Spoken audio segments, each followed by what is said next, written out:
Nikola Tesla vit le jour en 1856 dans l'actuelle Croatie.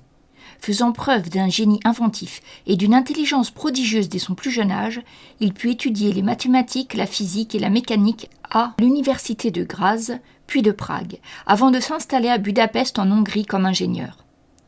Après quelques années de travail et des premières inventions remarquées, le jeune homme s'installa à Paris où la société Edison découvrit son talent.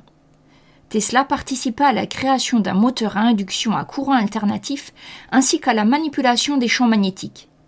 Identifié par Thomas Edison, le jeune ingénieur de 28 ans, qui se passionne pour la mythologie hindoue, affirme sans rire que l'homme pourra un jour voler dans les airs et envoyer des fusées dans l'espace, et qui, chaque matin, fait invariablement 27 longueurs à la piscine. Fut appelé à travailler à la maison mère de la compagnie Edison à New York City. L'électricité était l'énergie en devenir du XXe siècle. Edison et Tesla s'opposèrent très vite sur la forme qu'elle devait prendre. Edison prônait le courant continu, alors que Tesla prônait le courant alternatif, encore peu développé. Edison défia Tesla de mettre au point un prototype avec comme enjeu une prime conséquente.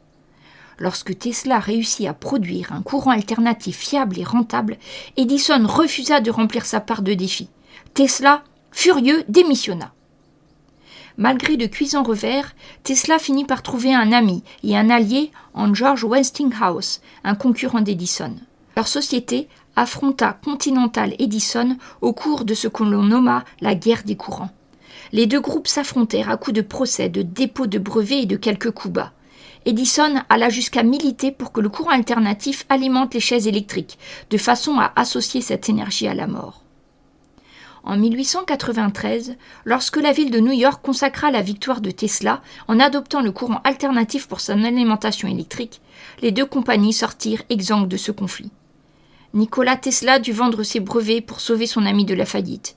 Lui-même, l'un des plus grands génies du XXe siècle, sombra dans une folie douce, recherchant la compagnie des pigeons et des nombres. Obsédé par le chiffre 3 et une femme invisible qui le terrifiait, il disparut de la vie publique et mourut après un accident qui le laissa très diminué.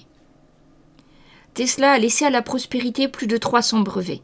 Certains ont changé le monde, comme le radar, l'automatisation, le laser ou le courant alternatif. D'autres relèvent des mythes et ne furent jamais développés, comme le rayon de la mort ou la faculté à puiser l'énergie cachée de l'univers. Cela lui vaut d'être une figure particulière dans l'imaginaire populaire des Japonais, comme dans la tour fantôme. Et voilà, vous savez tout sur la vie de Nikola Tesla. Mais on ne parle ici bien évidemment que de l'histoire officielle. Si vous voulez découvrir ce qui s'est passé réellement dans l'univers de Trinité pour Nikola Tesla, ne manquez pas bientôt la nouvelle aventure solo de Nikola Tesla, interprétée par El Marcus.